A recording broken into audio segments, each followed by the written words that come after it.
जय श्रीमन्नारायण। ओम तत्संयोरावृणीमहे गातुं यज्ञाय गातुं यज्ञपतये दैवी स्वस्तिरस्तु नः स्वस्तिर्मानुषेभ्यः ऊर्ध्वं जिगातु भेषजं सन्नो अस्तु द्विपदे सञ्चतुष्पदे। ओम शांति शांति शांतिः। लक्ष्मीनाथ समारंभां नाथयामुनमध्यमाम् अस्मदाचार्यपर्यन्तां वन्दे गुरुपरम्पराम्।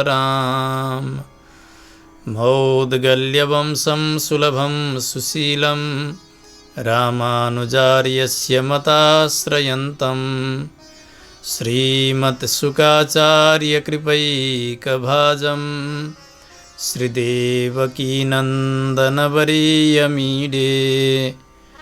तस्मै रामानुजार्याय नमः परमयोगिने यश्रुतिस्मृतिसूत्राणाम् अन्तर्ज्वरमसीसमत्। ज्ञानानन्दमयं देवं निर्मलस्फटिकाकृतिम् आधारं सर्वविद्यानां हयग्रीवमुपास्महे। कृष्णाय वासुदेवाय हरये परमात्मने प्रणतक्लेशनाशाय गोविन्दाय नमो नमः। आपदामपहर्तारं दातारं सर्वसम्पदां लोकाभिरामं श्रीरामं भूयो भूयो नमाम्यहम्। अखिल हेय प्रत्यनीक कल्याणैकतान श्वेतर समस्त वस्तु विलक्षण अनंत ज्ञानानंदैक स्वरूप परात्पर परब्रह्म परमेश्वर भगवान श्रीमन्नारायण का चरण कमल में साष्टांग प्रणति गर्दै समस्त पूर्वाचार्यहरूका श्री चरणमा यथोचित वंदन गर्दै स्वाचार्य श्री चरणमा साष्टांग प्रणति निवेदन गर्दै संसारभरि जहाँ कहीँ पनि रहेर यस प्रविधिका माध्यमबाट पावन कथारस पान गरिरहनुभएका समस्त भक्त भागवत गण सबैमा यथोचित नमन गर्दै भगवान सर्वेश्वर श्रीहरिको अत्यन्तै प्यारो तिथि एकादशी तिथि एकादशी व्रतको महात्म्यलाई हामी श्रवण गर्न लागिरहेका छौँ।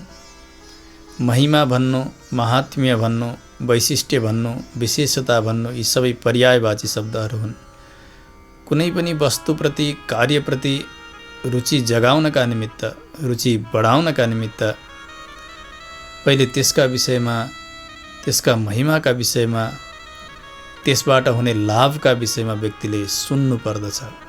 शास्त्रमा कतिपय स्थानमा एकादशीका व्रतालुहरूको चरित्र वर्णन गर्ने क्रममा एकादशीको महिमा प्रकाशित भएको छ।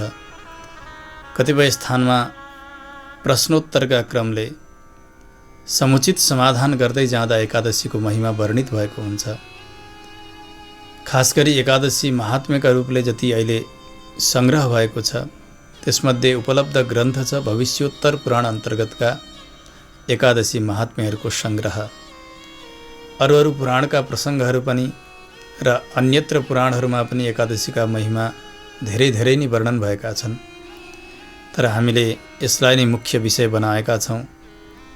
आज उत्पत्तिका एकादशी जो मार्ग कृष्ण एकादशी, यसबाट प्रारम्भ गरेर सामान्यतया वर्ष दिनभरिका 24 एकादशीहरू जो अन्तिममा कार्तिक शुक्ल एकादशी जसलाई हरिबोधिनी एकादशी भनेर बताइन्छ, हरिबोधिनी एकादशीको महिमा प्रकाश पार्दै 24 पूर्ण हुन्छन् र अरू 2 अधिक मासका एकादशीहरू तिनका महिमाहरूलाई पनि यहाँ निबद्ध गरिएको छ। आउँ आज मङ्सिर कृष्ण एकादशीको महिमाको पाठलाई पहिले श्रवण गरौँ, त्यस पछाडि हामी त्यसको कथालाई संक्षेपमा श्रवण गर्नेछौँ। श्रीमते रामानुजाय नमः। श्री परमात्मने नमः। एकादशी माहात्म्यम् अथ प्रथमोऽध्यायः। सूत उवाच अथ द्वादशमासेषु एकादश्यो भवन्ति याः अधिके मासि चाप्यन्ये ये च द्वे भवतः शुभे अथ द्वादशमासेषु एकादश्यो भवन्ति याः अधिके मासि चाप्यन्ये ये च द्वे भवतः शुभे एवं षड्विंशसङ्ख्याका एकादश्यो भवन्ति तासां नामान्यहं वच्मि शृणुध्वं सुसमाहिताः उत्पन्ना मोक्षदा चापि सफला पुत्रदा तथा षट्तिलाख्या जयाख्या च विजया मलकीति च पापमोचनिकाख्या च कामदा च बरूथिनी मोहिनी चापराख्या च निर्जला योगिनी तथा विष्णोर्देवस्य शयने पवित्रा पुत्रदा त्वजा परिवर्तिनीन्दिराख्या तथा पापाङ्कुशारमा देवोत्थानीति च प्रोक्ताश्चतुर्विंशतिनामभिः द्वे चाप्यधिकमासस्य पद्मिनी परमेति च अन्वर्थानि च नामानि सर्वासां विद्धि निश्चितं तद्धि सर्वं कथाभिस्तु स्फुटतां यास्यति ध्रुवं व्रतमुद्यापनं चासां यदि कर्तुं न शक्नुयात् तदा संकीर्तनान्नाम्नां सद्यस्तत्फलमाप्नुयात्। सूत उवाच एवं प्रीत्या पुरा विप्राः श्रीकृष्णेन परं व्रतं कथितं तत्प्रयत्नेन यः कुर्याद् भुवि मानवः तत्पुण्यस्य प्रभावेण प्राप्तपुण्यफलादिकं भुक्त्वा भोगान् अनेकांस्तु विष्णुलोकं प्रयाति सः।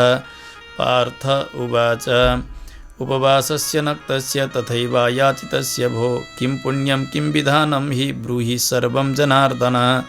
श्रीकृष्ण उवाच हेमन्ते चैव सम्प्राप्ते मासि मार्गशिरे शुभे शुक्लपक्षे तथा पार्थ एकादश्याम् उपोष्य च दशम्यां चैव यत्किञ्चित् यः कुर्यात् सुदृढव्रतं नक्तं च तद्दिने कृत्वा दशम्यां दन्तधावनं दिवसस्याष्टमे भागे मन्दीभूते दिवाकरे तत्र नक्तं विजानीयान्न नक्तं निशिभोजनं ततः प्रभातसमये संकल्प्य नियमान् चरेत् मध्याह्ने च तथा पार्थ शुचिस्नातः समाहितः नद्यां तडागे वाप्यां वा उत्तमं मध्यमं त्वधः क्रमाज्ञेयं तथा कूपे तदभावे प्रशस्यते अश्वक्रान्ते रथक्रान्ते विष्णुक्रान्ते वसुन्धरे मृत्तिके हर मे पापं यन्मया पूर्वसञ्चितं त्वया हतेन पापेन गच्छामि परमां गतिम् अनेन मृत्तिका स्नानं विदधीत व्रती नरः नालपेत् पतितैश्चौरैस्तथा पाषण्डिभिः सह मिथ्यापवादिनो देव वेदब्राह्मणनिन्दकान् अन्यांश्चैव दुराचारान् अगम्यागामिनस्तथा परद्रव्यापरिच्चैव देवद्रव्यापहारिणः न सम्भाषेत दृष्ट्वापि भास्करं चावलोकयेत् ततो गोविन्दमभ्यर्च्य नैवेद्यादिभिरादरात् दीपं दद्याद्गृहे चैव भक्तियुक्तेन चेतसा नीराजनस्याक्षितापम् अन्यान्नपि च कारयेत् तद्दिने वर्जयेत् पार्थ निन्दां मैथुनमेव च गीतशास्त्रविनोदेन दिवारात्रं नयेद्व्रती रात्रौ जागरणं कृत्वा भक्तियुक्तेन चेतसा विप्रेभ्यो दक्षिणां दत्त्वा प्रणिपत्य क्षमापयेत् यथा शुक्ला तथा कृष्णा मान्या वै धर्मतत्परैः एकादश्योर्द्वयो राजन् विभेदं नैव कारयेत् एवं हि कुरुते यस्तु शृणु तस्यापि यत्फलं शङ्खोद्धारे नरस्नात्वा दृष्ट्वा देवं गदाधरम् एकादश्युपवासस्य कलां नार्हन्ति षोडशीं व्यतीपाते च दानस्य लक्ष्यमेकं फलं स्मृतं संक्रान्तिषु चतुर्लक्षं यो ददाति धनञ्जय कुरुक्षेत्रे च यत् पुण्यं ग्रहणे चन्द्रसूर्ययोः मकरस्थे रवौ माघे त्रिवेण्यां स्नानजं फलं तत्सर्वं लभते यस्तु एकादश्यामुपोषितः अश्वमेधस्य यज्ञस्य करणाद् यत् फलं लभेत् ततः शतगुणं पुण्यम् एकादश्युपवासतः तपस्विनो गृहे नित्यं लक्ष्यं यस्य च भुञ्जते षष्टिवर्षसहस्राणि तस्य पुण्यं च यद् भवेत् एकादश्युपवासेन पुण्यं प्राप्नोति मानवः गोसहस्रे च यत् पुण्यं दत्ते वेदाङ्गपारगे तस्मात् पुण्यं दशगुणम् एकादश्युपवासिनां नित्यं गृहे दन्ति यस्य दश चैव द्विजोत्तमाः भवेत् तद्वै दशगुणं भोजने ब्रह्मचारिणः एतत्सहस्रं भूदाने कन्यादाने ततः स्मृतं तस्मात् दशगुणं प्रोक्तं विद्यादाने तथैव च विद्याद्दशगुणं चान्नं यो ददाति बुभुक्षिते अन्नदानसमं दानं न भूतं न भविष्यति तृप्तिमायान्ति कौन्तेय स्वर्गस्थाः पितृदेवताः एकादशी व्रतस्यापि पुण्यसङ्ख्या न विद्यते एतत् पुण्यप्रभावश्च यत्सुरैरपि दुर्लभः नक्तस्यार्धं फलं तस्य एकभुक्तस्य सत्तम एकभुक्तं च नक्तं च उपवासस्तथैव च एतेष्वन्यतमं वापि व्रतं कुर्याद् हरेर्दिने तावद् गर्जन्ति तीर्थानि दानानि नियमायमाः एकादशी न सम्प्राप्ता यावत् तावन्मखा अपि तस्माद् एकादशी सर्वैरुपोष्या भवभीरुभिः न नखेन पिबेत्त्वयं न हन्यान् मत्स्यसूकरान् एकादश्यां न भुञ्जीत यन्मां त्वं पृच्छसेऽर्जुन एतत्ते कथितं सर्वं व्रतानाम् उत्तमं व्रतम् एकादशी समं नास्ति कृत्वा यज्ञसहस्रकम्। अर्जुन उवाच उक्ता त्वया कथं देव पुण्येयं सर्वतस्थितिः श्रोतुमिच्छामि तत्सर्वं पुण्याधिक्यस्य कारणम्। श्रीकृष्ण उवाच पुरा कृतयुगे पार्थ मुरुनामा हि दानवः अत्यद्भुतो महारौद्रः सर्वदेवभयङ्करः इन्द्रो विनिर्जितस्तेन ह्यत्युग्रेण च पाण्डव इन्द्रेण कथितः सर्वो वृत्तान्तः शङ्कराय वै सर्वलोकपरिभ्रष्टा विचरामो महीतले उपायं ब्रूहि मे देव त्रिदशानां तु का गतिः। ईश्वर उवाच देवराजसुरश्रेष्ठ यत्रास्ति गरुडध्वजः शरण्यश्च जगन्नाथः परित्राणपरायणः तत्र गच्छामहे सर्वे सनः कार्यं विधास्यति। ईशस्य वचनं श्रुत्वा देवराजो महामनाः पुरस्कृत्य महादेवं सगणं समरुद्गणं यत्र देवो जगन्नाथः प्रसुप्तो हि जनार्दनः जलमध्ये प्रसुप्तं तु दृष्ट्वा देवं जगत्पतिं कृताञ्जलिपुटो भूत्वा रुद्रस्तोत्रमुदीरयत्। ॐ नमोऽस्तु देवदेवाय देवदेवैः सुवन्दित दैत्यारे पुण्डरीकाक्ष त्राहिनो मधुसूदन दैत्यभीता इमे देवा मया सह समागताः शरणं त्वं जगन्नाथ त्वं कर्ता त्वं च कारकः त्वं माता सर्वलोकानां त्वमेव जगतः पिता त्वं स्थितिस्त्वं तथोत्पत्तिस्त्वं च संहारकारकः सहायस्त्वं च देवानां त्वं च शान्तिकरः प्रभो त्वं धराच्च त्वमाकाशः सर्वविश्वोपकारकः भवस्त्वं च स्वयं ब्रह्मा त्रैलोक्यप्रतिपालकः त्वं रविस्त्वं शशाङ्कश्च त्वं देवो त्वं हुतासनः हव्यं होमो हुतस्त्वं च मन्त्रतन्त्रर्त्विजो जपः यजमानश्च यज्ञस्त्वं फलभोक्ता त्वमीश्वरः न त्वया रहितं किञ्चित् त्रैलोक्ये सचराचरे भगवन् देवदेवेश शरणागतवत्सल त्राहि त्राहि महायोगिन् भीतानां शरणं भव दानवैर्निर्जिता देवा स्वर्गभ्रष्टा कृता विभो स्थानभ्रष्टा जगन्नाथ विचरन्ति महीतले रुद्रस्य वचनं श्रुत्वा विष्णुर्वचनमब्रवीत्। श्रीभगवानुवाच कोऽसौ दैत्यो महामायो देवा येन विनिर्जिताः किं स्थानं तस्य किं नाम किं बलं कस्तदाश्रयः एतत् सर्वं समाचक्ष्व मघवन्निर्भयो भव। इन्द्र उवाच भगवन् देवदेवेश भक्तानुग्रहकारक दैत्यः पूर्वं महानासीन्नाडीजङ्घ इति स्मृतः ब्रह्मवंशसमुद्भूतो महोग्रः सुरसूदनः तस्य पुत्रोऽति विख्यातो मुरनामा महासुरः तस्य चन्द्रावती नाम नगरी च गरीयसी तस्यां वसन् स दुष्टात्मा विश्वं निर्जित्य वीर्यवान् सुरान् स वशमानिन्ये निराकृत्य त्रिविष्टपात् इन्द्राग्नियमवायुवीश सोमनिर्ऋतिपासिनां पदेषु स्वयमेवासीत् सूर्यो भूत्वा तपत्यपि पर्जन्यस्वयमेवासीत् देव सर्वाश्च देवताः जहितं दानवं विष्णो सुराणां जयमावह तस्य तद्वचनं श्रुत्वा कोपाविष्टो जनार्दनः उवाच शक्रं देवेन्द्र हनिष्ये तं महाबलं प्रयान्तु सहिताः सर्वे चन्द्रावत्यां महाबलाः इत्युक्ताः प्रययुः सर्वे पुरस्कृत्य हरिं सुराः दृष्टो देवैस्तु दैतेन्द्रो गर्जमानस्तु दानवैः असङ्ख्यातसहस्रैस्तु दिव्यप्रहरणायुधैः हन्यमानास्तदा देवा असुरैर्बाहुशालिभिः सङ्ग्रामं ते समुत्सृज्य पलायन्त दिशो दश ततो दृष्ट्वा ऋषिकेशं सङ्ग्रामे समुपस्थितम् अन्वधावन्नविक्रुद्धा विविधायुधपाणयः अथ तान् प्रद्रुतान् दृष्ट्वा शङ्खचक्रगदाधरः विद्याधः सर्वगात्रेषु शरैराशिविशोपमैः तेन हतास्ते शतशो दानवा निधनं गताः एकाङ्गो दानवस्थित्वा युध्यमानो मुहुर्मुहुः तस्योपरि ऋषिकेशो यद्यदायुधमुत्सृजत् पुष्पवत्तं समभ्येति कुण्ठितं तस्य तेजसा शस्त्रास्त्रैर्विद्यमानोऽपि यदा जेतुं न शक्यते युयोध च तथा क्रुद्धो बाहुभिः परिघोपमैः बाहुयुद्धं कृतं तेन दिव्यवर्षसहस्रकं तेन श्रान्तः स भगवान् गतो बदरिकाश्रमम् तत्र हैमवती नाम्नी गुहा परमशोभना तां प्रविश्य महायोगी शयनार्थं जगत्पतिः योजनद्वादशायाम एकद्वारा धनञ्जय अहं तत्र प्रसुप्तोऽस्मि भयभीतो न संशयः महायुद्धेन तेनैव श्रान्तोऽहं पाण्डुनन्दन दानवः पृष्ठतो लग्नः प्रविवेश सतां गुहां प्रसुप्तं मां तदा दृष्ट्वा चिन्तयद्दानवो हृदि हरिमेनं हनिष्येऽहं दानवानां क्षयावहम् एवं सुदुर्मतेस्तस्य व्यवसायं व्यवस्यतः समुद्भूता ममाङ्गेभ्यः कन्यैका च महाप्रभा दिव्यप्रहरणा देवी युद्धाय समुपस्थिता ईक्षिता दानवेन्द्रेण अरुणा पाण्डुनन्दन युद्धं समाहिता तेन स्त्रिया तत्र प्रयाचितं तेनायुध्यत सा नित्यं तां दृष्ट्वा विस्मयं गतः केनेयं निर्मिता रौद्रा अत्युग्रा सनिपातनी इत्युक्त्वा दानवेन्द्रोऽसौ युयुधे कन्यया तया ततस्तया महादेव्या त्वरया दानवो बलि छित्त्वा सर्वाणि शस्त्राणि क्षणेन विरथः कृतः बाहुप्रहरणोपेतो धावमानो महाबलात् तलेन हत्यहृदये तया देव्या निपातितः पुनरुत्थाय सोऽधावत् कन्या हननकाङ्क्षया दानवं पुनरायान्तं रोषेण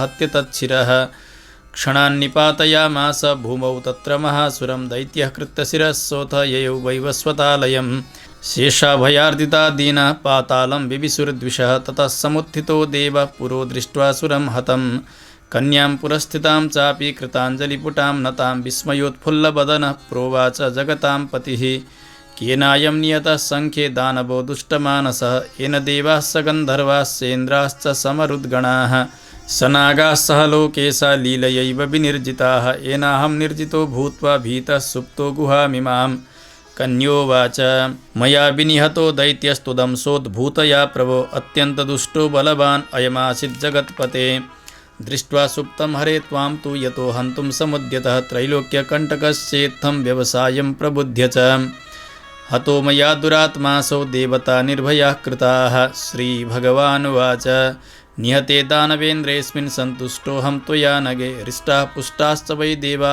आनन्दः समजायत आनन्दस्त्रिषु लोकेषु देवानां यस्त्वया कृतः प्रसन्नोऽस्म्यनघे तुभ्यं वरं वरय सुब्रते ददामि तं न सन्देहो यत्सुरैरपि दुर्लभं कन्योवाच यदि तुष्टोऽसि मे देव यदि देयो वरो मम तारयेऽहं महापापात् उपवासपरं नरम् उपवासस्य यत् पुण्यं तस्यार्धं नक्तभोजने तदर्धं च भवेत् तस्य एकभुक्तं करोति यः करोति व्रतं भक्त्या दिने मम जितेन्द्रियः स गत्वा वैष्णवं स्थानं कल्पकोटिशतानि च भुञ्जानो विविधान् भोगान् उपवासी जितेन्द्रियः भगवन् त्वत्प्रसादेन भवत्वेष वरो मम उपवासं च नक्तं च एकभुक्तं करोति यः तस्य धर्मं च वित्तं च मोक्षं देहि जनार्दन श्रीभगवानुवाच यत्त्वं वदसि कल्याणि तत्सर्वं च भविष्यति मम भक्ताश्च ये लोकास्तव भक्ताश्च ते नराः त्रिषु लोकेषु विख्याताः प्राप्स्यन्ति मम सन्निधिम् एकादश्यां समुत्पन्ना मम भक्तिपरायणा अत एकादशीत्येवं तव नाम भविष्यति दग्ध्वा पापानि सर्वाणि दास्यामि पदमव्ययम् तृतीया चाष्टमी चैव नवमी च चतुर्दशी एकादशी विशेषेण तिथयो मे महाप्रियाः सर्वतीर्थाधिकं पुण्यं सर्वदानाधिकं फलं सर्वव्रताधिकं चैव सत्यं सत्यं वदामि ते एवं दत्त्वा वरं तस्यास्तत्रैवान्तरधीयत हृष्टा तुष्टा तु सा जाता तदा एकादशी तिथिः इमाम् एकादशीं पार्थ करिष्यन्ति नरास्तु ये तेषां शत्रुं हनिष्यामि दास्यामि परमां गतिम् अन्येऽपि ये करिष्यन्ति एकादश्या महाव्रतं हरामि तेषां विघ्नांश्च सर्वसिद्धिं ददामि च एवमुक्ता समुत्पत्तिरेकादश्याः पृथा सुताः इयमेकादशी नित्या सर्वपापक्षयङ्करी एकैव च महापुण्या सर्वपापनिषूदनी उदिता सर्वलोकेषु सर्वसिद्धिकरी तिथिः शुक्ला वाप्यथवा कृष्णा इति भेदं न कारयेत् कर्तव्ये उभये पार्थ न तुल्या द्वादशी तिथिः अन्तरं नैव कर्तव्यं समस्तैर्व्रतकारिभिः तिथिरेका भवेत् सर्वा पक्षयोरुभयोरपि उपवासं प्रकुर्वन्ति एकादश्यां नराश्च ते यान्ति परमं स्थानं यत्रास्ते गरुडध्वजः धन्यास्ते मानवा लोके विष्णुभक्तिपरायणाः एकादश्यास्तु माहात्म्यं सर्वलोकेषु यः पठेत् अश्वमेधस्य यत् पुण्यं तदाप्नोति न संशयः एकादश्यां निराहारः स्थित्वाहं च परेहनि भोक्ष्यामि पुण्डरीकाक्ष शरणं मे भवाच्युत इत्युच्चार्य ततो विद्वान् पुष्पाञ्जलिमथार्पयेत् अष्टाक्षरेण मन्त्रेण त्रिर्जप्तेनाभिमन्त्रितम् उपवासफलप्रेप्सु पिबेत् पात्रगतं जलं दिवा निद्रां परान्नं च पुनर्भोजनमैथुने क्षौद्रं कांस्यामि से तैलं द्वादश्यामष्टवर्जयेत् असम्भास्यं हि सम्भास्य भक्षयेत् तुलसीदलम् आमलक्या फलं वापि पारणे प्रास्य शुध्यति आमध्यान्नाच्च राजेन्द्र द्वादश्याम् अरुणोदये स्नानार्चनक्रियाः कार्या दानहोमादिसंयुताः संकष्टे विषमे प्राप्ते द्वादश्याः पारणं कथम् अद्भिस्तु पारणं कुर्यात् पुनर्भुक्तं न दोषकृत् यः शृणोति दिवारात्रौ नरो विष्णुपरायणः तद्भक्तमुखनिष्पन्नां कथां विष्णोः सुमङ्गलां कल्पकोटिसमायुक्तो विष्णुलोके महीयते एकादश्याश्च माहात्म्यं पादमेकं शृणोति यः ब्रह्महत्यादिकं पापं नश्यते नात्र संशयः विष्णुधर्मसमं नास्ति व्रतं नाम सनातनं ब्रह्महत्यादिकं पापं नश्यते नात्र संशयः विष्णुधर्मसमं नास्ति व्रतं नाम सनातनम् इति श्री भविष्योत्तरपुराणे श्रीकृष्णार्जुनसंवादे मार्गशीर्षकृष्ण एकादशी माहात्म्यं सम्पूर्णं। श्रीहरये नमः। कृष्णाय वासुदेवाय हरये परमात्मने प्रणतक्लेशनाशाय गोविन्दाय नमो नमः। श्रीकृष्ण गोविन्द हरे मुरारे हे नाथ नारायण वासुदेव अनंत वैकुंठ मुकुंद कृष्ण गोविन्द दामोदर माधवेति।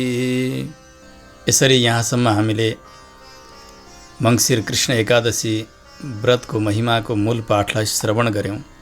अब हामी कथामा प्रवेश गरिरहेका छौँ। कथा यसरी प्रारम्भ हुन्छ। नैमिषारण्य नक्षत्रमा सुतजीलाई आसनमा बसाएर सौनकादि 88,000 ऋषिहरूले अर्घ्यपाद्य आचमन धूप दीप नैवेद्यादि षोडशोपचारद्वारा पूजन सम्पन्न गर्नुभयो। अनुकूल समय भयो सुतजीको। शास्त्रले भन्दछन् आचार्यको अनुकूल समयमा शिष्यले जिज्ञासा गर्नुपर्दछ। त्यो अवसरलाई हेरेर ऋषिहरूले धेरै जिज्ञासाहरू गर्नुभएको छ। भविष्योत्तर पुराणमा सुतजीले ऋषिहरूलाई सम्बोधन गर्दै भन्नुभयो, हे ऋषियो सुन्नुहोस्, अथ द्वादशमासेषु एकादश्यो भवन्ति याः अधिके मासि चाप्यन्ये ये च द्वे भवतः शुभे। तपाईहरूले एकादशीका विषयमा जिज्ञासा गर्नुभएको छ। 12 महिनामा 24 एकादशीहरू आउँछन्। कृष्ण पक्षमा एउटी र शुक्ल पक्षमा एउटी गरेर 12 महिनामा जम्मा 24 एकादशीहरू हुन्छन्। अधिक मास भन्ने मास हुन्छ, त्यसलाई पुरुषोत्तम मास भनेर पनि बताइन्छ। त्यसमा 2 हुनाले जम्मा जम्मी एकादशीहरूको सङ्ख्या 26 हुन जान्छ। ती एकादशीहरूको नामलाई सुन्नुहोस्। ऋषिहरूलाई सावधान गर्दै सुतजीले भन्नुभयो, उत्पन्ना मोक्षदा चापि सफला पुत्रदा तथा षट्तिलाख्या जयाख्या च विजयामलकीति च।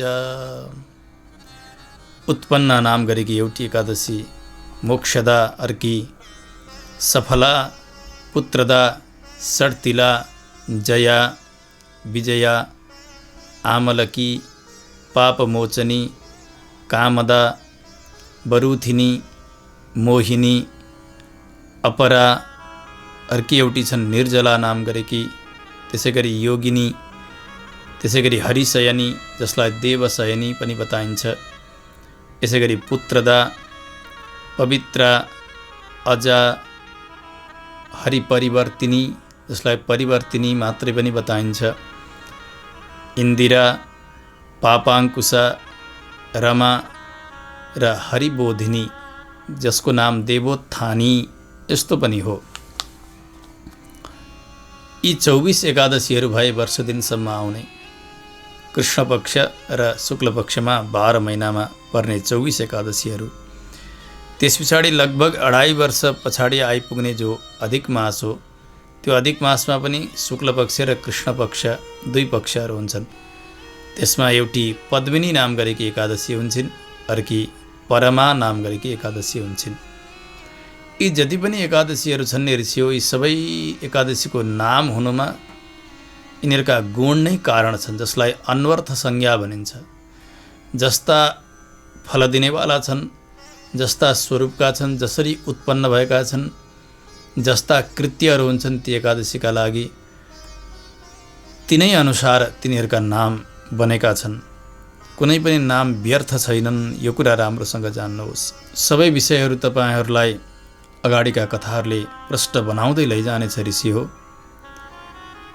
भन्दै सुतजीले भन्नुभयो, हे ऋषि हो सुन्नुहोस्, तपाईँहरूले जुन जिज्ञासा गर्नुभएको छ नि त्यही जिज्ञासा स्वयं भगवान श्रीकृष्णसँग पाण्डवहरूले गर्नुभएको थियो र लोकहितका निमित्त एकादशीको महिमाको वर्णन भगवान श्रीकृष्णले आफ्ना श्रीमुखबाट पाण्डवहरूका निमित्त गर्नुभयो।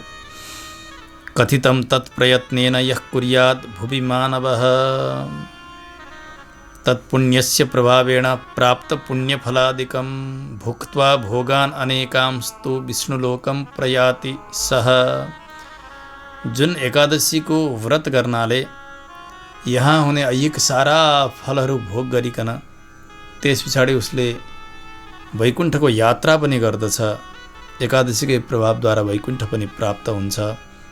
भगवानका श्रीमुखबाट उपदेश श्रवण गर्दै गरेका अर्जुनले भगवान श्रीकृष्णसँग जिज्ञासा गर्दै भन्नुभयो, हे जनार्दन, उपवासको महिमा के छ? अथवा रात्रिमा हविष्यान्न भोजन गर्नु यसको महिमा के छ? अथवा परिमित भोजन गर्नु यसको महिमा के छ? के पुण्य हुन्छ? अनि उपवासको विधान के हो? कसरी गर्नुपर्दछ? यावत विषयहरू मलाई उपदेश गर्नुहोस्। अर्जुनजीका कुरा सुनेर भगवान श्रीकृष्णले भन्नुभयो, हे अर्जुन, हेमन्त ऋतुमा मङ्सिर महिना पर्दछ। मङ्सिर महिनामा दुई पक्षहरू हुन्छन्, कृष्ण पक्ष र शुक्ल पक्ष। यी दुवैमा एकादशी तिथि आउँछन्। एकादशीका व्रतालुका लागि दशमीको दिन पनि उत्तिकै महत्त्वपूर्ण रहन्छ, द्वादशीको दिन पनि उत्तिकै रहन्छ।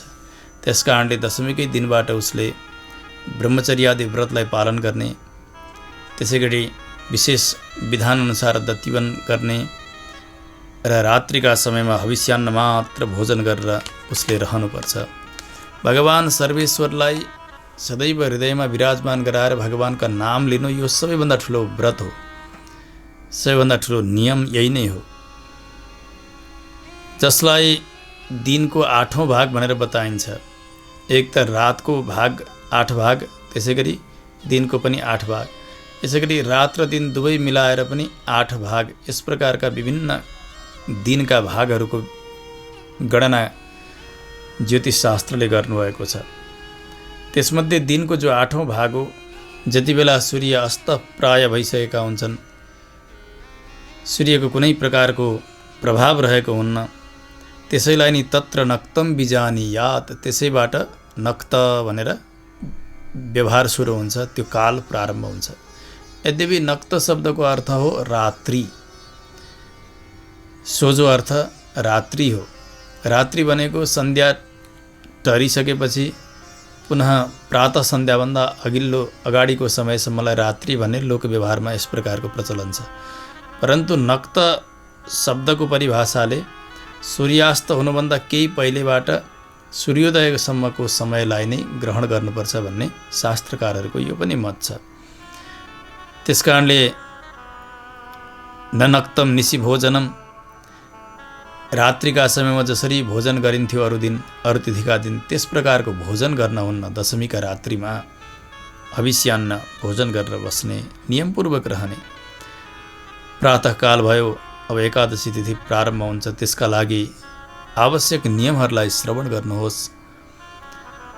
प्रातः उठ्ने समयमै भगवत स्मरणका साथसाथमा त्यस पछाडि पहिले सबैभन्दा स्नानका निमित्त उनले जानुपर्छ। स्नान गर्नका लागि पहिले शौचादि क्रियाहरूबाट निवृत्त हुनुपर्छ। शौचबाट शुचि भइसकेर स्नानका निमित्त आउँदा नदीमा होस् अथवा ठुलो तलाउमा होस्, सरोवरमा अथवा सानो कोही खाल्डामा जमेको पानी होस् अथवा कुवामा जमेको पानी होस्, त्यसमा स्नान गर्ने यस प्रकारको विधान शास्त्रले बताएका छन्। त्यसमध्ये जो समुद्रगामिनी नदीहरू हुन्छन्, तिनीहरूमा गरिएको स्नानलाई उत्तम स्नान भनेर बताइएको छ। ठुला ठुला तालहरूमा गएर गरिएको स्नानलाई मध्यम स्नान भनेर बताइएको छ। साना साना पोखरीहरू जसमा गरिएको स्नानलाई अधम स्नान अथवा सामान्य स्नान भनेर जान्नु पर्यो।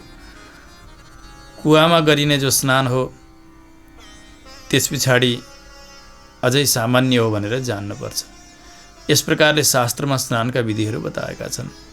स्नान गर्दाखेरि शरीरमा शुद्ध स्थानको माटो लेपन गर्ने, तीर्थको माटो, र त्यो मृत्तिका उठाउँदा र शरीरमा लगाउँदाखेरि भन्ने मन्त्र पनि यसरी बोल्नुपर्छ व्रतालुले। अश्वक्रान्ते रथक्रान्ते विष्णुक्रान्ते वसुन्धरे मृत्तिके हरमे पापम यन्मया पूर्व सञ्चितम। हे मृत्तिके, अश्वक्रान्ते रथक्रान्ते, जो अश्व भनेको घोडा, घोडाद्वारा टेकिएकी अथवा नागिएकी, अनि रथद्वारा जोतिएकी, अथवा भगवान श्री विष्णुले त्रिविक्रम अवतार लिँदा जतिखेर वामन बन्नुभयो, बलिका यहाँ जानुभयो, 3 पाउ पृथ्वीको याचना गर्नुभयो, सङ्कल्प पूर्ण भइसकेपछि भगवानले आफ्ना चरण फैलाउनु भयो पृथ्वीमा। त्यसबेला भगवानका चरणद्वारा पनि क्रान्त भनेको मापन गरिएकी। हे पृथ्वी देवी, तिमी त्यस्ती हौ, यज्ञभूमि हौ, पुण्यभूमि हौ। आज त्यस्तो तिमीलाई मैले आफ्ना शरीरमा धारण गरिरहेको छु। यन्मया पूर्व सञ्चितम मे पापम हर, जुन पाप मैले पूर्व जन्ममा गरेँ ती सारा पापहरूलाई नाश गरिदेऊ भनेर भूमिदेवीको प्रार्थना पूर्वक त्यो मृत्तिकालाई आफ्ना शरीरमा लगाउने। त्वया हतेन पापेन गच्छामि परमाङ्गतिम। हे भूमिदेवी, तपाईँका कृपाद्वारा मेरा सारा पाप नाश भइसके पछाडि अब म परम पद जानेछु भनेर मृत्तिका स्नानको विधान शास्त्रले गर्नुभएको छ एकादशी व्रतालुहरूका निमित्त। अरू पनि विशेष अनुष्ठानका निमित्त, अरू ठुला याग इत्यादि गर्नका निमित्त पनि तीर्थस्नानका समयमा मृत्तिका स्नानको विधान शास्त्रले अवश्य गर्नुभएको हुन्छ। अब एकादशीका व्रतालुहरूले न केवल एकादशी अपितु अरू पनि व्रत लिने त्यस्ता व्रतालुहरूले पालन गर्नुपर्ने विशेष नियमहरू छन्। नालपेत पतितैश्चौरैः तथा पाखण्डिभिः सह, कोही पतितसँग वार्ता गर्न हुन्न, दोहोरो बोल्न हुन्न, चोरहरूसँग बोल्न हुन्न, जो वेद विरुद्ध बोल्दछन् त्यस्ता पाखण्डीहरूसँग पनि वार्ता गर्नुहुन्न व्रतालुहरूले। जो झुट बोल्दछन् तिनीहरूसँग पनि बोल्न हुन्न। जो देवताका निन्दक छन्, वेदका निन्दक छन्, ब्राह्मणहरूका निन्दक छन्, तिनीहरूसँग पनि वार्ता गर्न हुन्न। अरू पनि जो दुराचारीहरू छन्, अगम्य नारीमा गमन गर्छन् अथवा अगम्य पुरुषमा गमन गर्दछन्, अर्काको द्रव्य हरण गर्दछन्, देवताको देवस्वलाई ग्रहण गरेका छन्, त्यस्ता पापीहरूसँग व्रतालुहरूले बोल्न हुन्न। न सम्भाषेत दृष्ट्वापि भास्करं चावलोकयेत् ततो गोविन्दमभ्यर्च्य नैवेद्यादिभिरादरात्। त्यस्ता पापीहरूसँग कहिल्यै बोल्न भएन व्रतालुहरूले। तिनीहरूलाई देखियो भने भगवान सूर्यको दर्शन गर्नुपर्छ, अनि मात्र शुद्धि हुन्छ। त्यस पछाडि भगवानको सेवा गर्ने, धूपदीप नैवेद्यादिद्वारा पूजन गर्ने, अत्यन्तै प्रेमपूर्वक भगवानको सेवा गर्नुपर्छ। भगवान प्रेमको भोको हुनुहुन्छ। सबै शास्त्रले भनेका सामग्रीहरू जुटाएर अर्पण गर्दैमा भगवान प्रसन्न हुनुहुन्न। त्यसमा कुनै प्रकारको कमी हुन गयो भने पनि यो भाव भगवानमा समर्पित छ भने, अत्यन्तै प्रीतियुक्त भएर उनले सेवा गरेका छन् भने भगवान उनैसँग प्रसन्न हुनुहुन्छ। अब व्रतका दिन अथवा व्रतका पूर्व दिन र व्रत सकिएका भोलिपल्ट, यी 3 दिनको समय समग्र व्रतकै समय हो। त्यसकारणले त्यस समयमा कसैको निन्दा गर्न हुन्न, मैथुन गर्न हुन्न, भगवानको सुन्दर स्तुतिको गान गर्ने, भगवानको नाम संकीर्तन गर्ने, शास्त्रको चिन्तन गर्ने, कसैलाई सुनाउने, कसैबाट सुन्ने, यस प्रकारले दिन रात बिताएर जानुपर्छ व्रतालुहरूले। व्रतका दिन रात्रि जब आउँछ, रात्रिमा जागरण गर्ने, भक्तिपूर्वक जागरण गर्ने, त्यस पछाडि ब्राह्मणहरूलाई दक्षिणा दिएर साष्टाङ्ग प्रणाम गरेर उहाँहरूबाट क्षमा याचना गर्ने। हे प्रभु, मैले व्रतमा धेरै प्रकारको त्रुटिहरू गरेको हुन सक्छु, जानेर नजानेर, मेरा अज्ञानताका कारण, त्यो सबैबाट हजुरले क्षमा गरिदिबक्सियोस्। यस प्रकारले ब्राह्मणहरूको पनि पूजन गर्ने। शुक्ल पक्ष होस् अथवा कृष्ण पक्ष, दुवैमा आउने एकादशीलाई अत्यन्तै श्रद्धाका साथ समान व्यवहार गरेर उपवास गर्नुपर्छ एकादशीका व्रतालुहरूले। कतिपयहरूको मत छ शुक्ल पक्षकी एकादशी प्रधान हुन्छन्, कृष्ण पक्षकी होइनन् इत्यादि अनेक चर्चाहरू हुन्छन्। परन्तु यहाँ बताइदिनु भयो सुतजीले, यही प्रसङ्ग भगवान श्रीकृष्ण अर्जुन आदि गरेका पाण्डवहरूलाई सम्झाउँदै हुनुहुन्छ। एकादश्योर द्वयो राजन विभेदम नैव कारयेत्। कृष्ण पक्षकी एकादशी भए पनि शुक्ल पक्षकी एकादशी भए पनि कति पनि विभेद गर्न हुन्न व्रतालुहरूले। एकादशीको व्रतको अत्यधिक महत्त्व छ। ए पार्थ सुन्नुहोस्, शङ्खोद्धार नाम गरेका क्षेत्रमा गएर स्नान गर्दा अनि त्यस पछाडि गएर भगवान गदाधरको दर्शन गर्दा जति पुण्य मिल्दछ, शास्त्रले अत्यन्तै धेरै पुण्यको चर्चा गरेका छन्। परन्तु त्यति धेरै पुण्य पनि एकादशीको उपवास गर्दा मिल्ने पुण्यको 16 भागको 1 भाग बराबर पनि रहन्न। व्यतिपात नाम गरेको योग छ। त्यस समयमा गरिएको दान लाख गुणा ज्यादा हुन्छ अरू बेलाको भन्दा भनेर शास्त्रले बताएका छन्। त्यसको फल त्यति अधिक हुन्छ भनेर बताएका छन्। सङ्क्रान्तिका दिन गरियो भने त्यो त 4 लाख गुणा ज्यादा हुन्छ त्यसको फल भनेर बताइएको छ। कुरुक्षेत्रमा चन्द्रग्रहण सूर्यग्रहण लागेका बेलामा गरेर गरिएको दान त्योभन्दा पनि ज्यादा भनेर बताइएको छ। मकर राशिमा सूर्य जाँदा अथवा माघ महिनामा त्रिवेणीमा गएर स्नान गर्दा जुन फल मिल्छ भनेर शास्त्रले बताएका छन्। यी तमाम जति पनि शास्त्रका फलहरू छन् ती सबै फल केवल एकादशीका दिन उपवास गर्नाले मिल्छ। शास्त्रले यसरी बताउनु भएको छ। तत्सर्वं लभते यस्तु एकादश्याम उपोषितः। बताउँदै जानुभयो भगवानले, हे अर्जुन, अश्वमेध यज्ञको जो फल हो त्यो फलभन्दा 100 गुणा ज्यादा एकादशीको उपवासको फल मिल्दछ। तपस्वीहरू छन्, तिनीहरू 1 लाख सङ्ख्यामा हुन्। तिनीहरूलाई ल्याएर प्रत्येक दिन भोजन गराउँदा जुन फल मिल्दछ त्यो पनि 60,000 वर्षसम्म नित्य निरन्तर भोजन गराइरहँदा जुन फल मिल्ने हो। त्यसै गरी एकादशीमा उपवास गर्नाले त्यो फल सहजै मिल्दछ।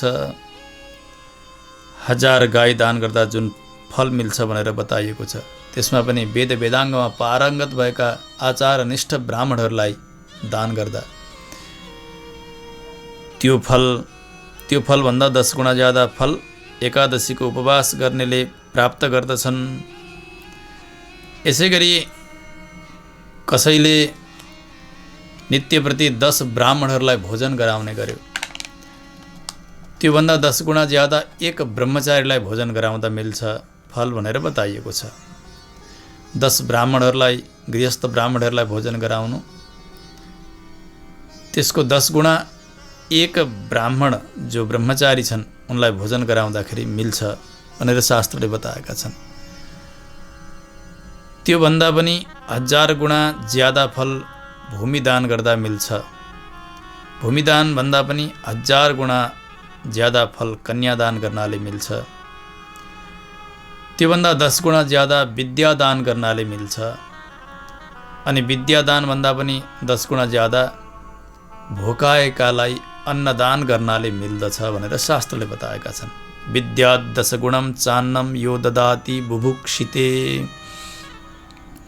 त्यसो हुनाले हे अर्जुन, अन्नदान समान दान अर्को कुनै पहिले भयो न कुनै हुने नै छ। अन्नदान समम दानम न भूतम न भविष्यति। कुनै हुनै सक्दैन, किनभने सबैभन्दा तृप्ति गराउने भनेकै अन्नले हो, भोजनले हो। व्यक्तिलाई भोग गराउन सकिने भनेको भोजनले नै हो। मलाई भयो, पुग्यो भन्दछ। अरू कुनै प्रकारका दानले उसलाई तृप्ति मिल्दैन। त्यसरी अन्नदान गर्ने हो भने स्वर्गका देवताहरू पनि अत्यन्तै प्रसन्न हुन्छन्। एकादशी व्रत र त्यो व्रतबाट मिल्ने जो पुण्य हो नि त्यसको त सङ्ख्या गणना गरेर सकिँदैन। पूर्वोक्त दानहरूका त सङ्ख्या बताउँदै गइयो, योभन्दा यो ज्यादा, योभन्दा यो ज्यादा। परन्तु एकादशी व्रतको त पुण्यको सङ्ख्या परिगणना गरेरै सकिन्न। यसको प्रभाव देवताहरूले पनि बताएर सक्दैनन्। उनीहरूका लागि पनि अत्यन्तै दुर्लभ छ यसको फल। नक्तस्यार्धम फलम तस्य एकभुक्तस्य सत्तमा। भगवानले भन्नुभयो, हे अर्जुन, रात्रिमा मात्रै भोजन गर्ने अथवा दिनमा एक पटक मात्रै भोजन गर्नेले त्यो समग्र उपवासको आधा फल मात्र उनीहरूले प्राप्त गर्दछन्। त्यसकारणले एकभुक्तम च नक्तम च उपवासस्तथैव च एतेषु अन्यतनं वापि व्रतं कुर्यात्। सकिन्छ भने समग्र रात दिन, जसलाई अहोरात्र भनिन्छ, पुरै उपवास गर्ने। सकिँदैन भने एक पटक भोजन गर्ने अथवा रात्रिका समयमा भोजन गरेर भए पनि उपवास अवश्य पनि गर्नुपर्छ एकादशीका दिन। अब भोजन गर्नका निमित्त अन्न नै भोजन गर्नुपर्छ भन्ने पनि रहेन। फलाहार इत्यादि ग्रहण गरेर यसरी भए पनि व्रत गर्नुपर्छ। सबै प्रकारका जति पनि तीर्थाटनका फलहरू छन् अथवा अरू दानका, नियमका, अरू यम, अरू व्रतका फलहरू र तिनीहरूको महत्त्व त्यस बेलासम्म प्रकाशित भइरहन्छ जति बेलासम्म एकादशी नाम गरेकी तिथि र त्यसको व्रत हुन सक्दैन। एकादशी व्रत भइसकेपछि ती सबै गौण जस्ता हुँदै जान्छन्। एकादशी न सम्प्राप्ता यावत् तावन्मखा अपि तस्मात् एकादशी सर्वैः उपोष्य भवभीरुभिः। भगवान आज्ञा गर्नुहुन्छ, हे अर्जुन, सबै यज्ञहरूभन्दा पनि उत्तम फल दिने वाली एकादशी। त्यसो हुनाले एकादशीको उपवास अवश्य पनि गर्नुपर्छ।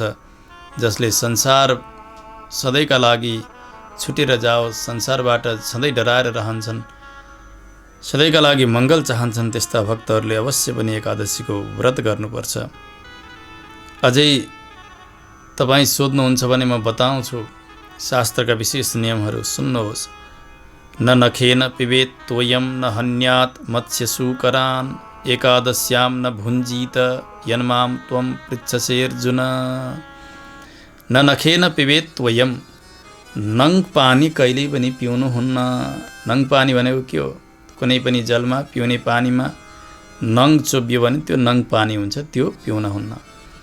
कतिपय बाबाहरूको, आमाहरूको एउटा बानी जस्तै बनेको हुन्छ, तुलसीका मठमा गएर जल चढाउने। जल समर्पण गर्यो अनि त्यहीँबाट देब्रे हातले पानी खन्यायो, तुलसीमा खन्यायो अनि त्यहीँबाट यसो पानी थाप्यो तलपट्टि अर्का हात, दाहिने हातमा, अनि यसो गरेर नङबाट आफूले पानी खाने। यस प्रकारको विकृति यसरी आएको छ हेर्नु। कहिल्यै पनि यसो गर्न हुन्न। कहिल्यै पनि तुलसीमा यसरी देब्रे हातले जल चढाउनै हुँदैन। अब दाहिने हातले जल चढाउने हो भने त देब्रे हातमा पानी थापेर देब्रेले त झन् खानै भएन। अब दाहिनेले थाप्नका लागि देब्रेले खनाउनु पर्यो। यो ठुलो अपराध यहाँ बनिसकिसक्यो। पहिलो अपराध यही भइसक्यो, देब्रे हातले तुलसीमा जल, अनि त्यस पछाडि यहाँ थापेको छ दाहिनेमा, थापिसकेर पनि अनि यसरी नङबाट त्यो पानी खाने। अब भन्नुहोस्, उता पनि समाप्त, यता पनि समाप्त। अपराधै अपराध। कहिले यसो गर्नुहुन्न। तुलसी स्वयं भगवानकै स्वरूप हुनुहुन्छ। त्यसो हुनाले त्यहाँ सेवा मात्र गर्ने हो।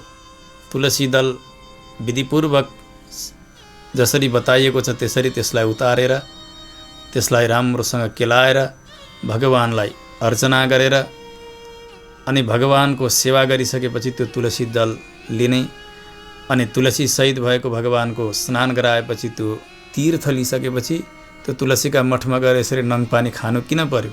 सधैँ तीर्थ लिने भगवानको पूर्ण हुन्छ। कहिल्यै पनि त्यसरी नङ पानी खानु हुँदैन। कहिल्यै पनि देब्रे हातले त्यसरी जल चढाउन हुँदैन। यो कुरा यहाँ आज भगवानले भन्दै हुनुहुन्छ, न नखेन पिबेत त्वयम न हन्यात् मत्स्यसूकरान्। जसरी पशुलाई मार्नु जस्तो अपराध हो नि, त्यसै प्रकारको अपराध हुन्छ। समान कोटीमा यहाँ राखेर भगवानले बताउँदै हुनुहुन्छ, कहिल्यै नङ पानी नपिउनु, अघि भने झैँ गरेर, अथवा अरू पनि कुनै पिउने पदार्थ, पेय पदार्थमा यसरी नङ नचोप्नु। माछा भए अनि अरू पनि जन्तुहरू भए तिनीहरूलाई कहिल्यै मार्न हुन्न।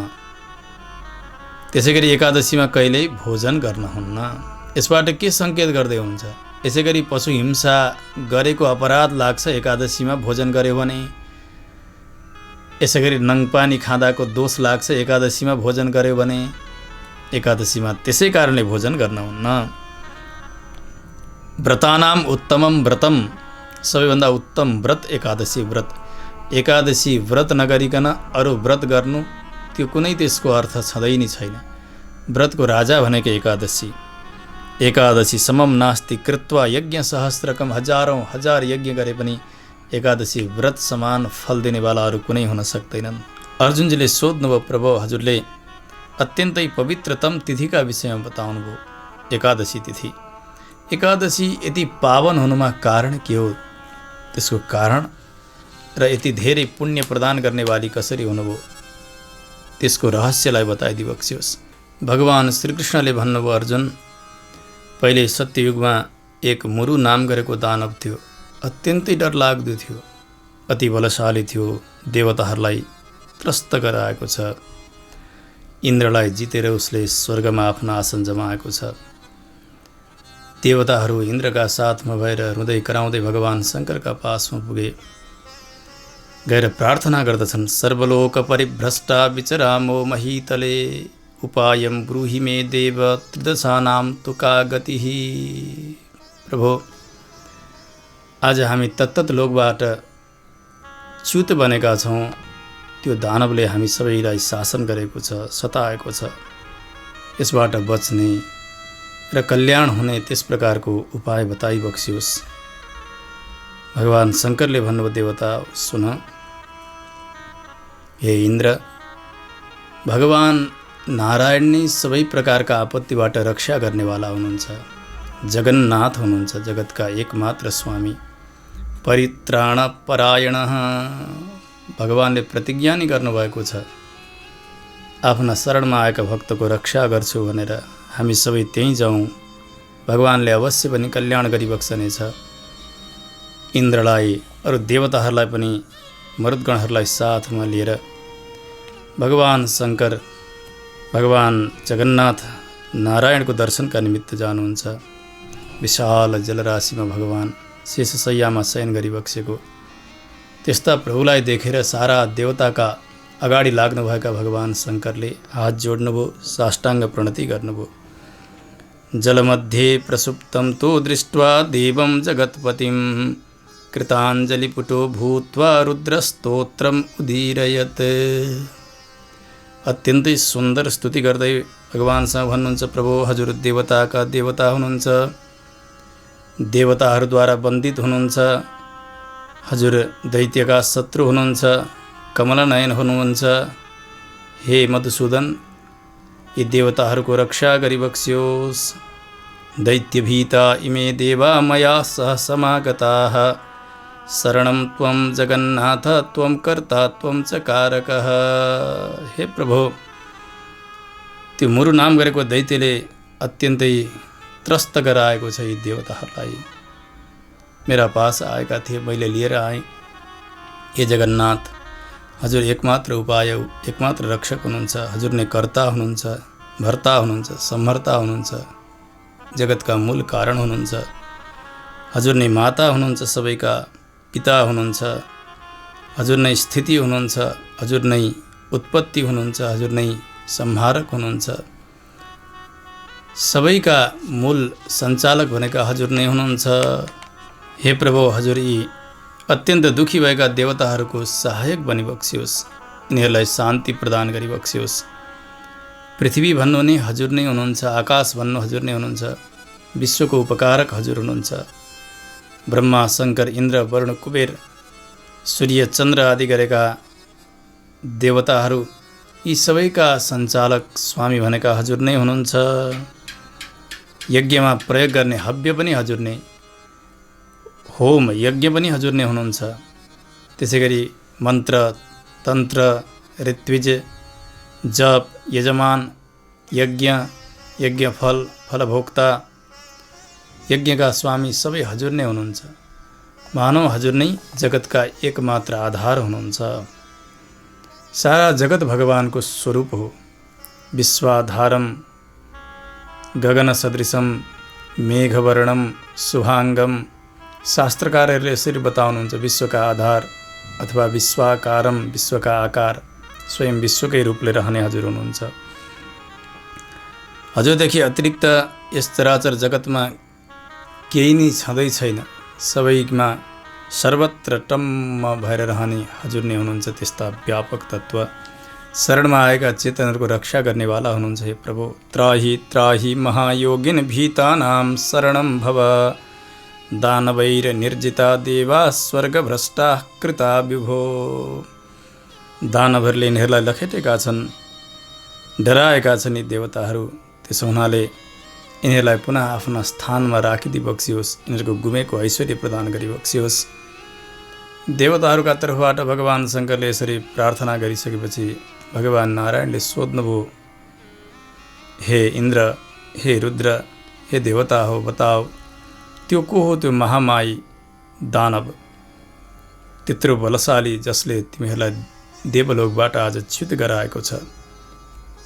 किम स्थानम तस्य किम नाम, त्यो कहाँ बस्दछ, त्यसको नाम के हो, त्यसको बल कति छ, अनि कसका आश्रयमा रहेको छ त्यो, यो सबै विस्तारपूर्वक मलाई बताओ।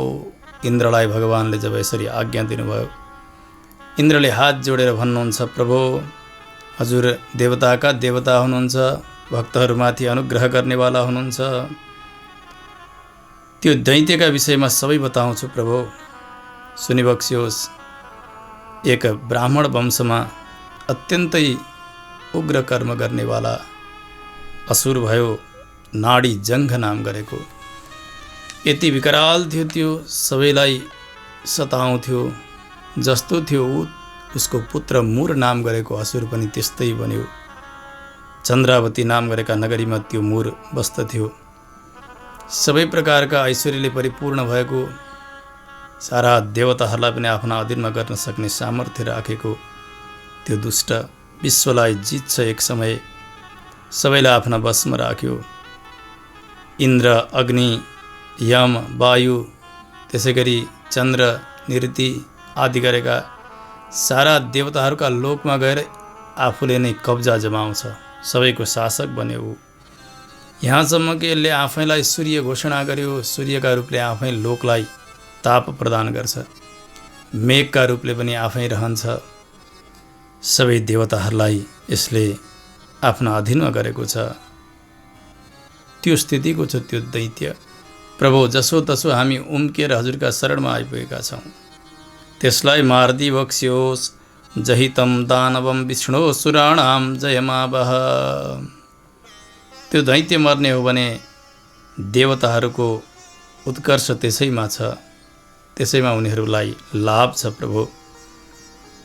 देवताहरूले रुँदै जब प्रार्थना गरे, भगवान अत्यन्तै क्रुद्ध हुनुभयो। त्यस दुष्टलाई म मार्छु भनेर इन्द्रलाई भन्नुभयो, हे इन्द्र, हनिष्ये तम महाबलम, जतिसुकै बलशाली भए तापनि त्यो दुष्टलाई मैले समाप्त पार्नेछु। जाओ तिमीहरू सबै, चन्द्रावती जहाँ त्यो बस्छ आज्ञा दिनुभयो। देवताहरू सबै उतै जान लागेका छन्, भगवान पनि साथसाथै जानुभएको छ।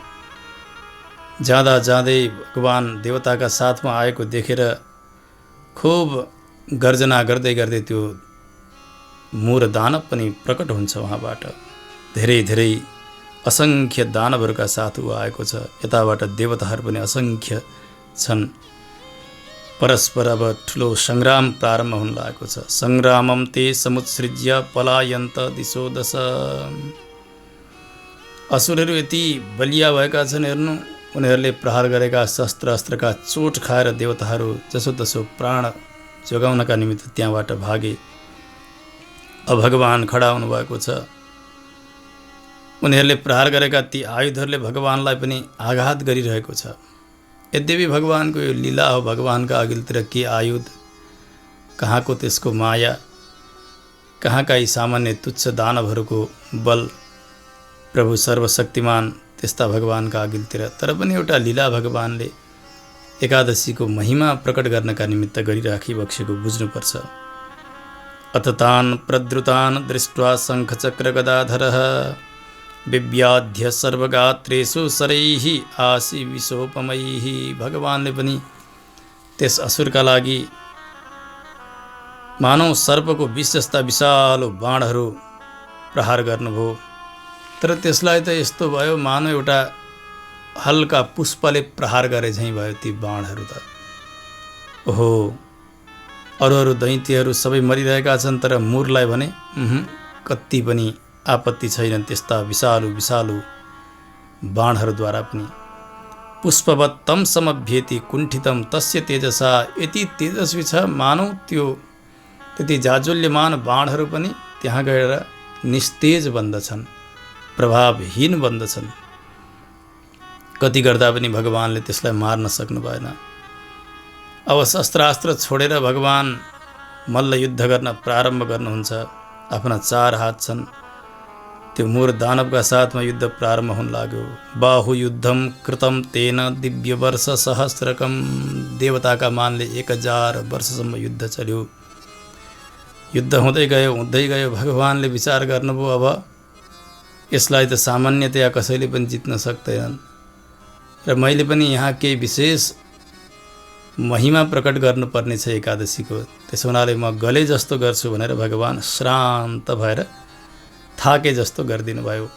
तेन श्रान्तस्स भगवान गतो बदरिकाश्रमम, भगवान त्यहाँबाट विश्राम गर्नका निमित्त भनेर बदरिकाश्रम जानुभयो। हैमवती नाम गरेको विशाल गुफा, अत्यन्त सुन्दर।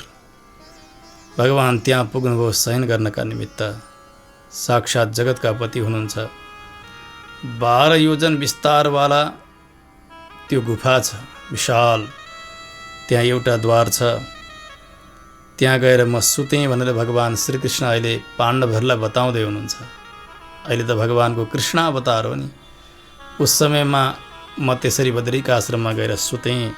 अहम तत्र प्रसुप्तोस्मि भयभीतो न संशयः।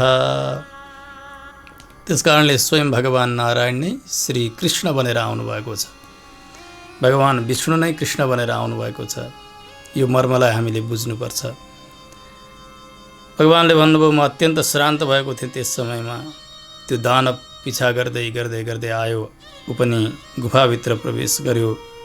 निदाएको मलाई देखेर उसले मनमा नै विचार गर्न लाग्दछ। हरिमेनम हनिष्येहम दानवानाम क्षयावहम, सारा दानवहरूलाई दुःख दिने यो हरिलाई म मार्दछु। यस्तो कुभावना उसका मनमा आइरहेको थियो। त्यसै समयमा भगवानका श्री विग्रहबाट एक विचित्र शक्तिवाली अत्यन्तै सुन्दरी सर्वत्र प्रभा आइरहेको छ। हातमा अनेक प्रकारका शस्त्र अस्त्र लिएकी एउटी सुन्दरी देवी प्रकट भइन्। समुद्भूता ममाङ्गेभ्य कन्यैका च महाप्रभा, दिव्य प्रहरणा देवी युद्धाय समुपस्थिता। भगवानलाई प्रहार गर्न लागेको त्यो दानवलाई देखेर युद्धका निमित्त ललकार्न लागिन् ती कन्याले। ऊ पनि चकित भयो। यसो हेर्छ, हो एउटी कन्या म जस्ता बलशालीका साथ युद्धका निमित्त तयार भएर बसेकी छन्। कस्तो आश्चर्य हो यो। केनेयम निर्मिता रौद्रा अत्युग्रा असनी पातिनी, साक्षात वज्र प्रहार गर्न तयार भएकी कसले निर्माण गरिएकी हुने नि। अत्यन्तै डरलाग्दी छिन्। यस्तो सोच्दै थियो। अब त युद्धका निमित्त तयार भइन् ती युवती। यो पनि तयार भयो। अनेक प्रकारका शस्त्रास्त्रको वर्षा भएर युद्ध प्रारम्भ हुन लाग्यो। छित्वा सर्वाणि शस्त्राणि क्षणेन विरथः कृतः। ती कन्याले सबै प्रकारका ती असुरका शस्त्र अस्त्रलाई समाप्त पारिदिन्छन्। रथहीन भयो, शस्त्रहीन भयो त्यो दुष्ट। आयो मुक्का प्रहार गर्छ भनेर ती देवीमाथि जाइ लाग्न खोज्छ। एक लात प्रहार गरिन् उनले। मूर्छा परेर लड्यो, फेरि उठ्यो। अब यिनलाई मार्छ भनेर तयार भएको थियो। शस्त्र छोडिदिन्छन्। शिर काट्यो। अब त हेर्नु त्यो शिर छिनेको त्यो दुष्ट समाप्त भयो। पुग्यो यो मृत्युका पास।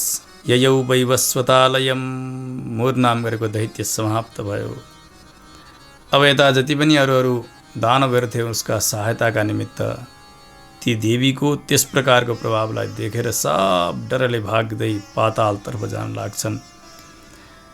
अब भगवानका सन्निधिमा खडा छिन् ती युवती। केही बेर भयो भगवानका नेत्र खुले। यसो हेर्नुहुन्छ। अत्यन्तै प्रसन्न चित्तले भगवानले दृष्टिपात गरिदिनु भयो। अगाडिपट्टि त्यो दुष्ट मरिरहेको देख्नुभयो भगवानले र भन्नुभयो तिनलाई, केनायम नियत सङ्ख्ये दानवो दुष्टमानसः। येन देवाश्च गन्धर्वाश्च इन्द्राश्च समरुद्गणाः। देवी तिमी को हौ अनि कसले यसलाई मार्यो? यो त यति दुष्ट थियो, यति दुष्ट। देवता, गन्धर्व, मरुद्गण, नाग, लोकपाल, दिक्पाल सबैलाई जितेर एक छत्र शासन गर्थ्यो। यसले मलाईसम्म पनि सताएको थियो। श्रान्त भएर म विश्राम गर्नका लागि यहाँ आएको, सुत्नका लागि। को हो तिमी? कसरी मरे यो असुर? ती कन्याले भन्न लागिन्, प्रभु, हजुरका अंशबाट प्रकट भएकी म हजुरकै शरीरबाट बनेकी हजुरकी सेविका हुँ। हजुर जगतका पिता हुनुहुन्छ, रक्षक हुनुहुन्छ। हजुर शयन गरिबक्सेको थियो, हजुरलाई मार्नका निमित्त सोच्दै थियो यसले। त्यसो हुनाले हजुरका अङ्गबाट म प्रकट भएँ र यसलाई मैले मारिदिएँ। भगवानले भन्नुभयो, देवी, तिम्रा यस कार्यले अत्यन्तै प्रसन्न भएको छु म। यो दुष्ट मर्यो, तिमीले मारिदेऊ नि। यसकारण अब देवताहरू हृष्टपुष्ट हुनेछन्, अत्यन्तै आनन्दी हुनेछन्। तिनै लोकमा आनन्द हुनेछ। अत्यन्तै ठुलो काम तिमीले गर्यौ। माग वरदान के चाहन्छौ? ददामि तम न सन्देहो यत् सुरैरपि दुर्लभम। देवताहरूले पनि प्राप्त गर्न नसक्ने त्यस प्रकारको उत्तम वर म प्रदान गर्छु तिमीलाई। ती कन्याले भनिन्, प्रभु, हजुर प्रसन्न हुनुहुन्छ भने यस्तो वरदान दिबक्सियोस् कि कोही पनि उपवास गर्ने, व्रत गर्ने त्यस्ता भक्तहरू भए भने ती सबैलाई म पार तार्न सकौँ। त्यस्तो कृपा हजुरले गरिदिबक्सियोस्, त्यस्तो वरदान दिबक्सियोस्। उपवासको जो पुण्य हुन्छ त्यसको आधा फल रात्रिमा भोजन गर्नाले हुन्छ, त्यसको पनि आधा फल दिनमा एक पटक भोजन गर्नाले हुन्छ। शास्त्रले यसरी बताएका छन्। परन्तु जसले मेरा दिनमा अत्यन्तै प्रेमपूर्वक व्रत गर्दछन् भने तिनीहरू भगवानका धाममा, हजुरका धाममा पुगुन्। त्यस प्रकारको कृपा हजुरले गरिबक्सियोस्। यहाँ चाहन्छन् भने यहाँको भोग पनि उनीहरूले भोग्न पाउन्, अथवा यहाँको ऐश्वर्य चाहँदैनन्, परलोकको ऐश्वर्य चाहन्छन्, त्यो पनि पाउन्। त्यो पनि चाहँदैनन्, हजुरका लोकलाई उनीहरूले चाहेका छन्, त्यो पनि प्राप्त गरून्। त्यस्तो कृपा गरिबक्सियोस्। धर्म चाहनेलाई धर्म, अर्थ चाहनेलाई अर्थ, काम चाहनेलाई काम र मोक्ष चाहनेलाई मोक्ष पनि हजुरले प्रदान गरिबक्सियोस्। जसले मेरा दिनमा उपवास गर्दछ तस्य धर्मम च वित्तम च मोक्षम देहि जनार्दन। यस प्रकारले भगवानसँग प्रार्थना गरिन् ती कन्याले। यो सुनेर भगवानले भन्नुभयो, देवी, तिमीले जे चाहेको छौ त्यो सबै पूर्ण हुनेछ। जो मेरा भक्त हुनेछन् उनीहरू नै तिम्रा पनि भक्त हुनेछन्। जसले तिम्रो भक्ति गर्नेछन् तिनीहरू नै मेरा भक्त पनि हुनेछन्। मम भक्ताश्च ये लोकास्तव भक्ताश्च ते नराः। भगवानले भन्नुभयो, तिनै लोकमा विख्यात हुनेछन्। चाहँदाखेरि उनीहरूले मेरो सन्निधिलाई, मोक्षलाई प्राप्त गर्नेछन्। एकादशीमा तिम्रो उत्पत्ति भयो। एकादश्याम समुत्पन्ना मम भक्ति परायणा। फेरि तिमी म प्रति अत्यन्तै प्रगाढ भक्ति गर्नेवाली छौ। त्यसो हुनाले आजकै दिन उत्पन्न भएको हुनाले तिम्रो नाम नै एकादशी हुनेछ। तिम्रो जसले उपासना गर्दछन् उनका सारा पापहरू नाश भएर समाप्त हुनेछन्। भगवानले भन्नुभयो, तृतीया भयो, अष्टमी भयो, नवमी भयो, चतुर्दशी भयो। एकादशी मेरा लागि अत्यन्तै प्रिय तिथिहरू हुन्। ती तिथिमा गरिएको पुण्य अत्यधिक फल दिनेवाला हुन्छ। त्यसमा गरिएका व्रतहरू पनि अत्यन्तै फल दिनेवाला हुन्छन्। यो मैले सत्य बोलिरहेको छु। त्यसमा पनि एकादशी तिथि विशेष हो। भगवान श्रीकृष्ण भन्दै हुनुहुन्छ, हे अर्जुन, यिनै एकादशीको जसले उपवास गर्दछन्, यिनको उपासना गर्दछन् भने त्यस्ता भक्तका शत्रुलाई म समाप्त पारिदिन्छु। शत्रु भन्नाले केवल बाहिरका शत्रु मात्र हुँदैनन्। काम, क्रोध, लोभ, मोह, मद, मात्सर्य आदि गरेका भित्रका शत्रुहरू हुन्छन्, तिनलाई पनि समाप्त पार्छु भन्ने भगवानको यो आशय जान्नुपर्छ। अनि तिनीहरूलाई म मोक्ष प्रदान गर्दछु जो एकादशीको उपवास गर्दछन्। यो महाव्रत हो। उनका अनेक विघ्नहरू समाप्त पारिदिन्छु। जसले एकादशीको उपासना गर्दछन् सबै प्रकारको सिद्धि प्रदान गर्छु। यस प्रकारले एकादशीको उत्पत्तिका विषयमा तपाईहरुलाई मैले सुनाएँ। यी एकादशी मेरा शरीरबाट उत्पन्न भएकी हुनाले यिनको नाम हो उत्पन्ना। उत्पन्ना अथवा उत्पत्तिका पनि यसलाई भनिन्छ। सबै प्रकारका पापलाई नाश गर्नेवाली, पुण्य प्रदान गर्नेवाली, सबै प्रकारको सिद्धि दिनेवाली, शुक्ल पक्षको होस् अथवा कृष्ण पक्षको होस्, एकादशीको व्रत अनिवार्य गर्नुपर्छ। कति पनि भेद गर्न हुन्न, पहिले पनि बताइयो। कर्तव्य उभये पार्थ न तुल्या द्वादशी तिथि। त्यसमा पनि द्वादशी सम्बलित भएको एकादशीलाई नै उपासना गर्ने, दशमीले छोएको एकादशीलाई उपासना गर्न हुन्न। जसले एकादशीमा निष्ठा राखेका छन् उनले कृष्ण पक्ष शुक्ल पक्ष दुवैमा उत्तिकै निष्ठा राख्छन्। दुवै एकादशीमा उत्तिकै राख्नु पर्दछ। उनीहरू नै भगवानका धाममा जान्छन्।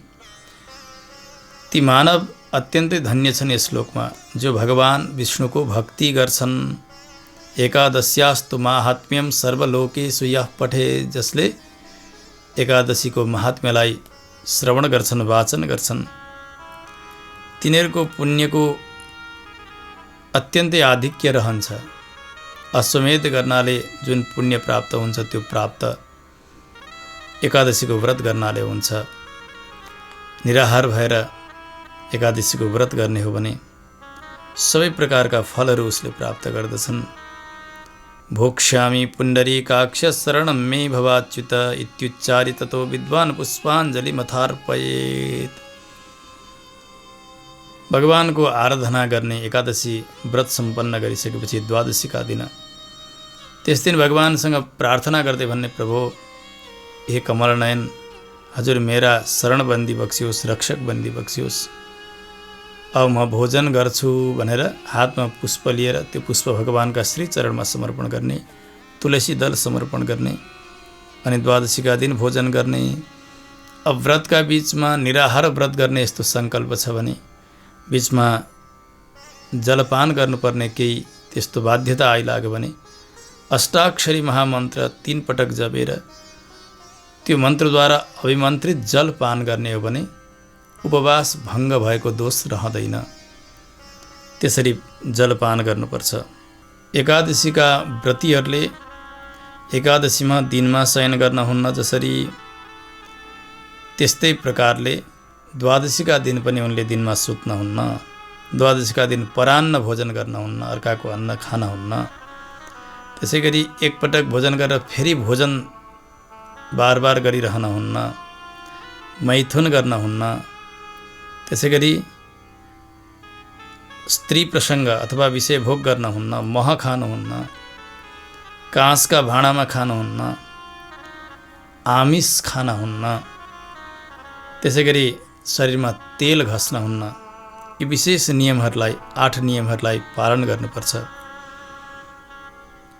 अब हेर्नु, नबोल्नु पर्ने व्यक्तिसँग बोल्न पर्यो व्रतका बीचमा। जसरी निषिद्ध बताइएको थियो, पाखण्डीहरूसँग, वेदविरुद्ध चल्नेसँग, पातकीहरूसँग नबोल्नु भनेर भनिएको थियो। तर कथनचित बोल्न पर्यो भने के गर्ने? भगवानका चरणमा अर्चना गरिएकी तुलसीलाई भक्षण गर्ने। असम्भाष्यम हि सम्भाष्य भक्षयेत् तुलसीदलम् आमलक्या फलं वापि पारणे प्रास्य शुद्ध्यति। अथवा द्वादशी पारणका दिन भोलिपल्ट अमला भगवानलाई भोग लगाएर त्यो अमला प्राशन गरिसकेपछि मात्रै त्यस पापको प्रायश्चित्त हुन जान्छ। अब हेर्नु, द्वादशीका दिन बिहान अरुणोदयको समय छ। त्यस समयमा स्नान गर्ने, दान हवन अर्चना वन्दना इत्यादि जति सकिन्छ त्यो गर्ने, भगवानलाई अनेक प्रकारका भोग्य पदार्थहरू तयार गर्ने, भगवानलाई भोग लगाउने। त्यस पछाडि विधिपूर्वक ब्राह्मण भोजन इत्यादि गराएर आफूले पनि द्वादशी पारण गर्नुपर्छ, भोजन गर्नुपर्छ। अद्भिस्तु पारणम कुर्यात् पुनर्भुक्तम न दोषकृत। कहिलेकाहीँ शुद्ध एकादशीको व्रत लिएको छ, द्वादशीको घडी नबित्दै भोजन गरिसक्नुपर्छ, द्वादशी पारण गरिसक्नुपर्छ। तर केही कारणले द्वादशीको घडी बित्न लाग्यो, एकादशी उपासना गरिएको छ, त्यस्तो सङ्कटको समय आयो भने के गर्ने? भगवान सर्वेश्वरलाई स्नान गराइएको तीर्थ, त्यो तीर्थ पान गर्ने, त्यो पनि सम्भव भएन भने तुलसी दल राखिएको त्यो जल एक आचमनी जल पान गर्ने। त्यति गर्दाखेरि त्यो द्वादशी पारण गरिएको पनि ठहर्छ। कसैलाई भोजन नगराइकन खाएको दोष पनि रहँदैन। महाराज अम्बरीशका प्रसङ्ग हो नि यही आउँछ। अम्बसा केवलेनाथ करिष्ये व्रत पारणम। गुरुजनहरूका आज्ञा अनुसार भगवान सर्वेश्वरको तीर्थलाई ग्रहण गरेर व्रत पारण गर्नुभएको थियो महाराज अम्बरीशले। त्यस प्रकारको विशेष विधानलाई पनि यहाँ बताउनुभयो। जसले एकादशी महात्म्य श्रवण गर्दछन्, भगवान श्री विष्णुका पावन कथाहरू श्रवण गर्दछन् भने तद्भक्त मुख निष्पन्नाम कथाम विष्णोः सुमङ्गलाम। तर सुन्दा भगवानकै भक्तका श्रीमुखबाट निस्किएका कथाहरू श्रवण गर्नु। कथा हुन् भन्दैमा जहाँसुकै गएर जतासुकै सुन्ने होइन। भगवान विष्णुमा अनन्य निष्ठा गर्ने त्यस्ता भागवतजनहरूका श्रीमुखबाट निस्केकै कथा सुन्ने। तिनी कथा नि कस्ता हुन्छन्? सुमङ्गलाम, सबै प्रकारको मङ्गल प्रदान गर्नेवाला हुन्छन्। यसरी श्रवण गर्ने हो भने प्रारब्ध सकिएपछि करोडौँ कल्पसम्म भगवानका धाममा रहन्छन्, अनन्त अनन्त कालसम्म रहन सक्छन्। एकादशीको महात्म्यलाई थोरै मात्रै कसैले एक पाद मात्रै, एक पाउ मात्रै पनि श्रवण गरेको छ भने उसका ठुला ठुला पापहरू समाप्त भएर जान्छन्।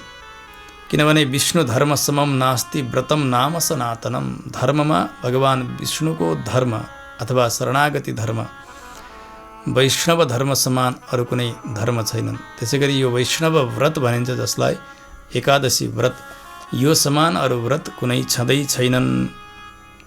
यो व्रत नै सनातन व्रत हो भनेर यसरी आज उत्पत्तिका एकादशी, जसको नाम उत्पन्ना पनि हो, मार्ग कृष्ण एकादशी, त्यसको महिमालाई भविष्योत्तर पुराण अन्तर्गत भगवान श्रीकृष्णले अर्जुनलाई विशेष रूपले उपदेश गरिबक्सेको प्रसङ्ग सुतजीले ऋषिहरूलाई श्रवण गराउनुभयो। यहाँ पनि हामीले यथाधितम यथामतिका अनुसार संक्षेपमा वर्णन गऱ्यौँ।